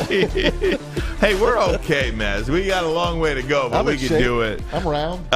Guys, we want to welcome in Brian Reef, who is the CEO of Epic Fitness Group, better known to you all as Planet Fitness. And they've got a high school summer pass where teens work out free all summer long. It started yesterday. Brian is live in studio with us in the Planet Fitness studios here at Woodward Sports. How you doing, Brian? I'm doing great, Ryan. Thanks for having me. Thanks for being here, because I think what you guys are doing at Planet Fitness is so crucial to the collective health of our region and really the country. But just talk about how this even came to be. You know, kids get out of school, the summertime is here. And you are providing them free access to the gyms. Talk about that. Yeah, so we started it actually pre-pandemic was the first time we attempted it in 2019, and then everything obviously was put on pause during the pandemic. We resumed it last summer, and this will be our third official time offering the high school summer pass. But it was really born out of the idea that we, as Planet Fitness franchisees, wanted to do something for teenagers, and recognizing a lot of the physical and mental health issues that teenagers are having. What better way to do that than to offer them a free gym membership during the summer? It's awesome, Brian, and thanks for coming in. And my daughters are already members, But my littlest one, who is a teenager, 16 years old, her sisters told her about this. Hey, Maddie, Planet Fitness has got a chance for you to work out all year, and I don't have to drag you into my Black Pass anymore. You can go on your own. She was so excited. We took her down there, and now all 3 of my girls are going to Planet Fitness. So thank you. Absolutely. It's funny. I got a text yesterday from my daughter, and she was in school, so. My fault. She shouldn't be texting her. My daughter gets her phone taken away from her. Yeah, but she said, when is the high school summer pass going to be available? So she was sharing that with all of her friends. So it's exciting. Yeah, it's getting bigger and bigger.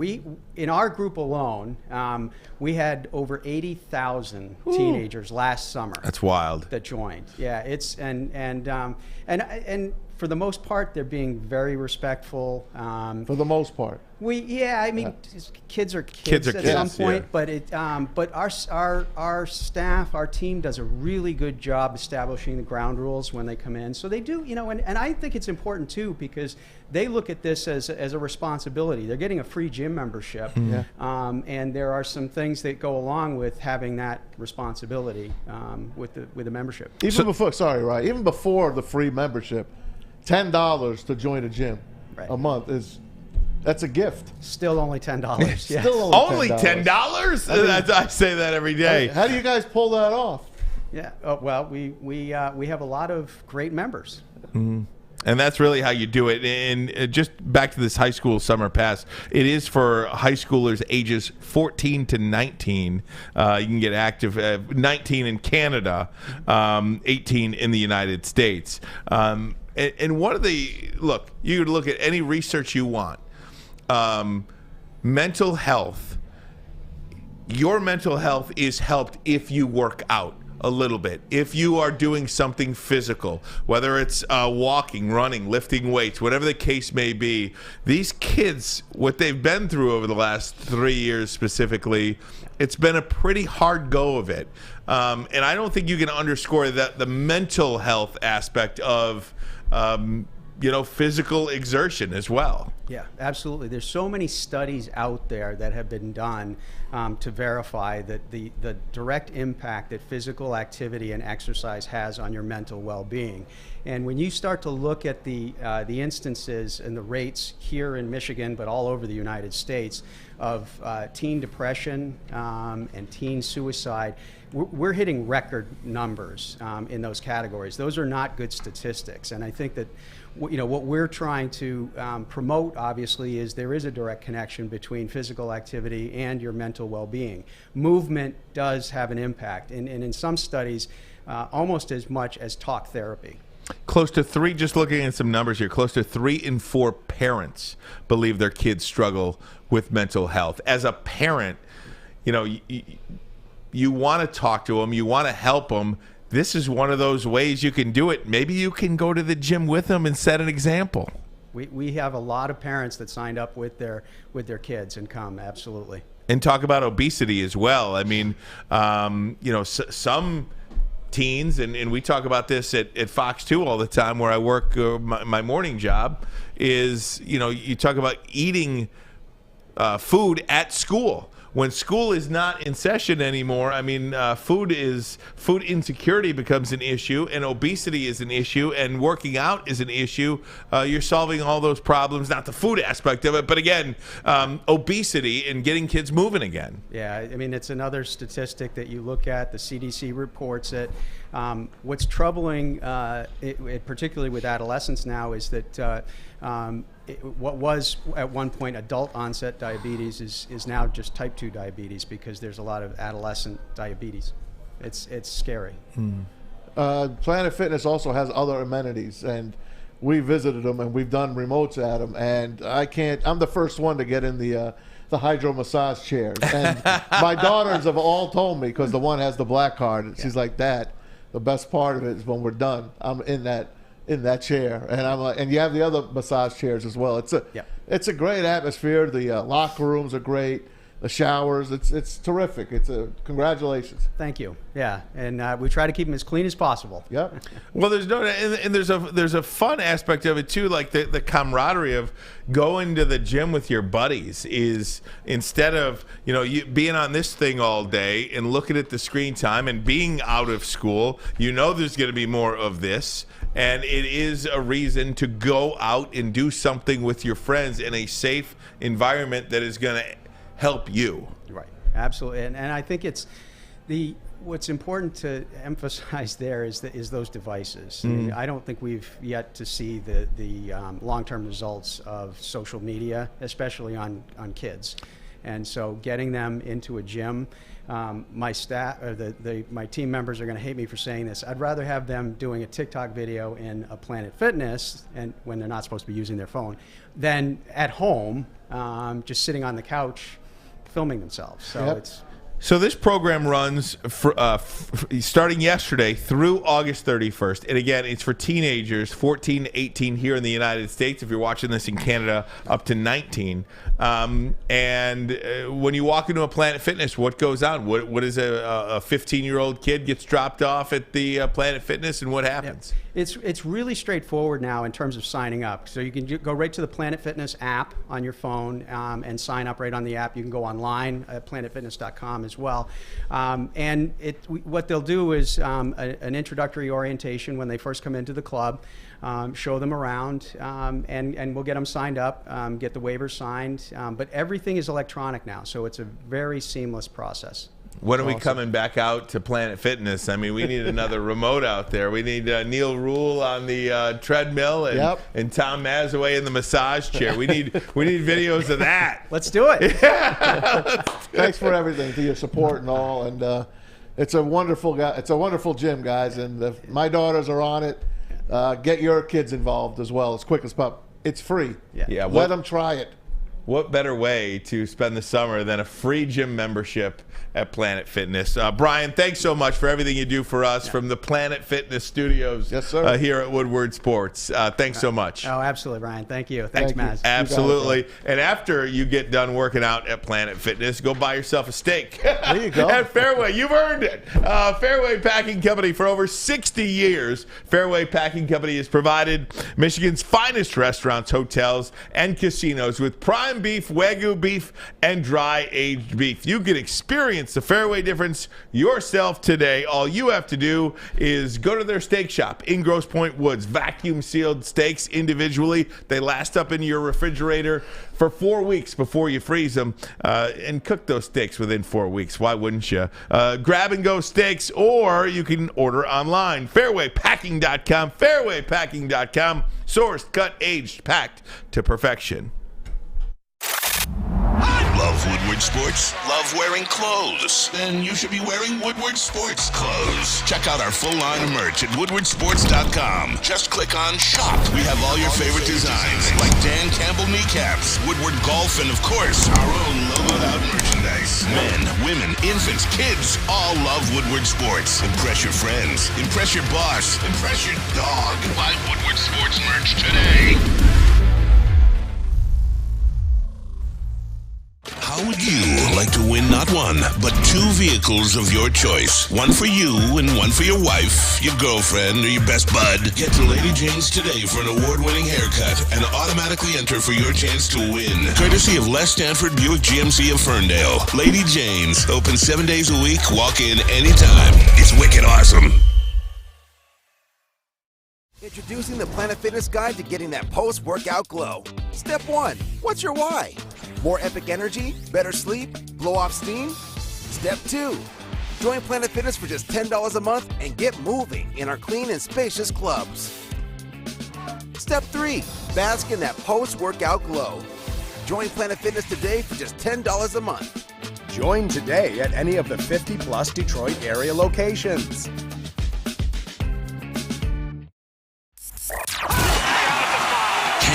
Woodward Sports content? Head over to woodwardsports.com right now for up-to-date sports articles and great entertainment news. We have the best writers, bloggers, and coverage all at your fingertips. Head to woodwardsports.com right now to experience all Woodward Sports has to offer. All right, great stuff, guys. Final segment of the program. Ryan Ermanni, Tom Mazawey. Braylon will be back tomorrow. Shout out to my main man over here, Mike Gentry. Shout out to JB, Jeremy Bryant, my Hall of Famers in studio with us.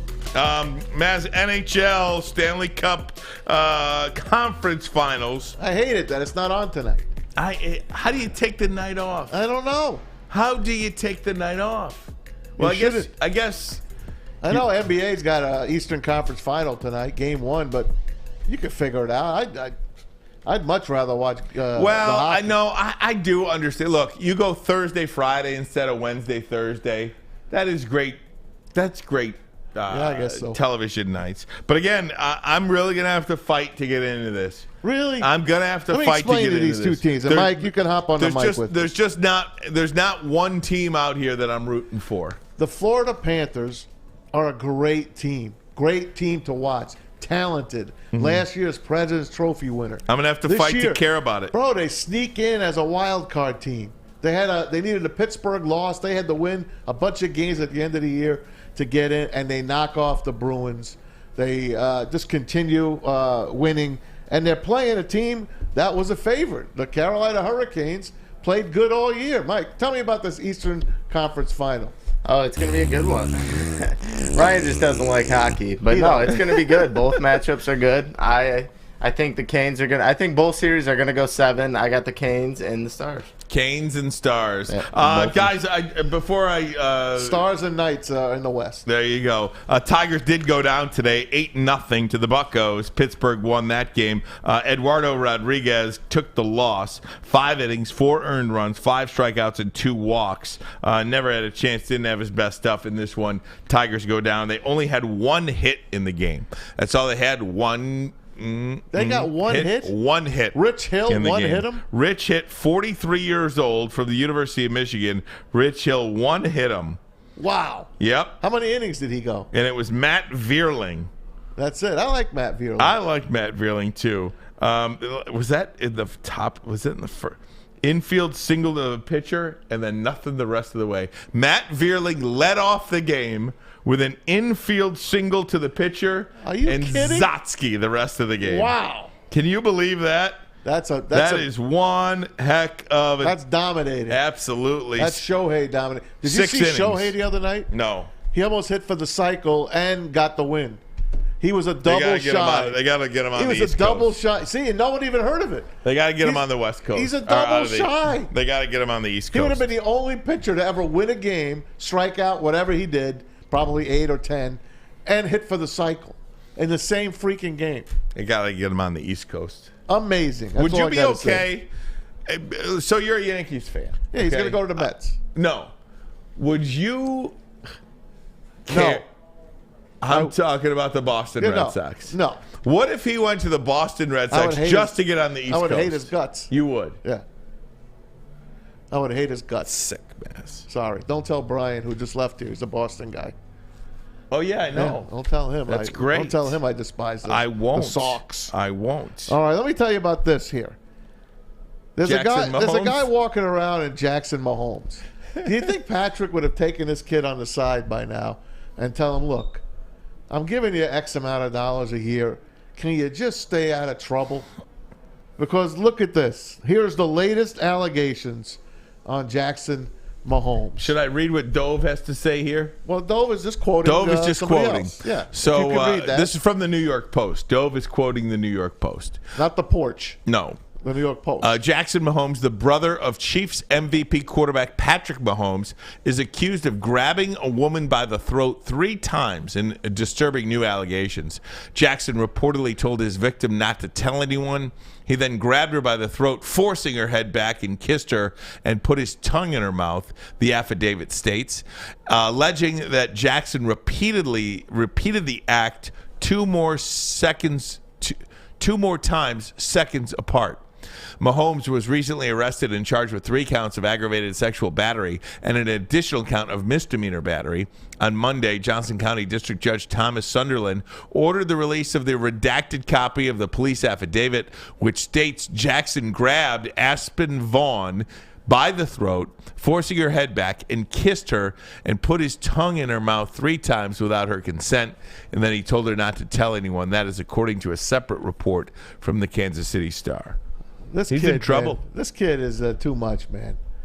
Your brother is the greatest football player since Tom Brady. And look what you're doing to his reputation. All people talk about when they talk about Patrick Mahomes is this jerk. Is this kid and Brittany, his wife, who's another one that puts her foot in her mouth a lot. But this guy has gone too far this time. It's embarrassing. I feel sorry for Patrick. I do. Yeah, I mean, you can only try to help people you can only try to help people as much as you can. What he may have to do is just cut him out.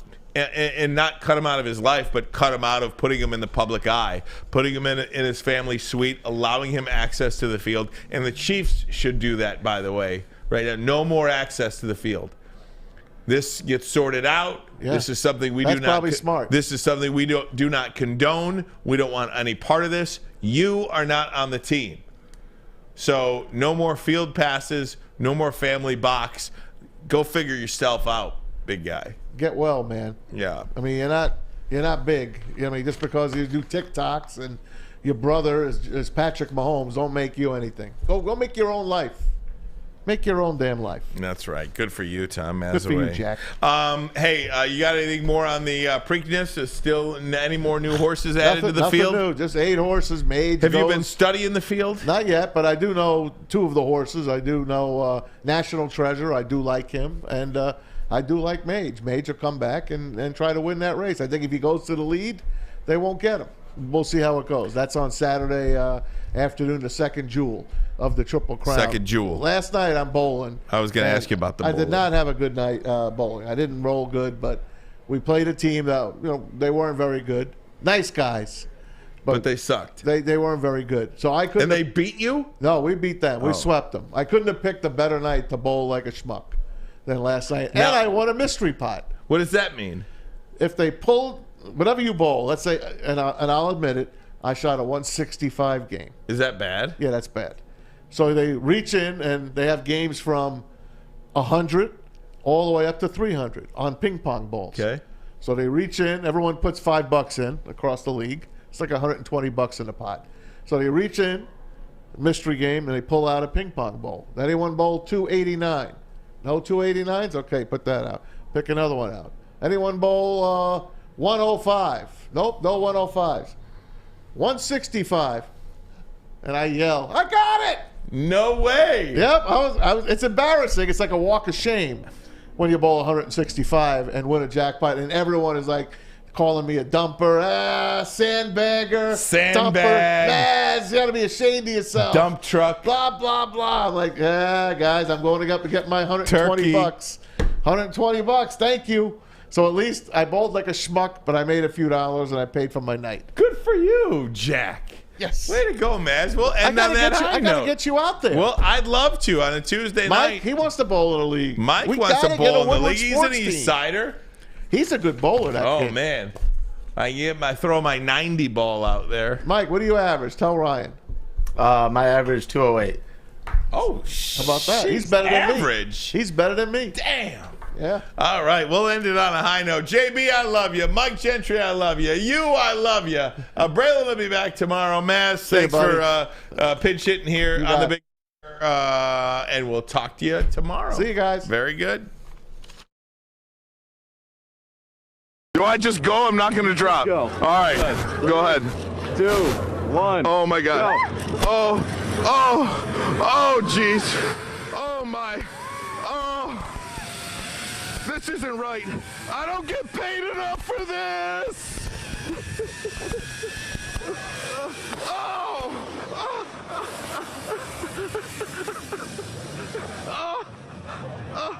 Oh my God.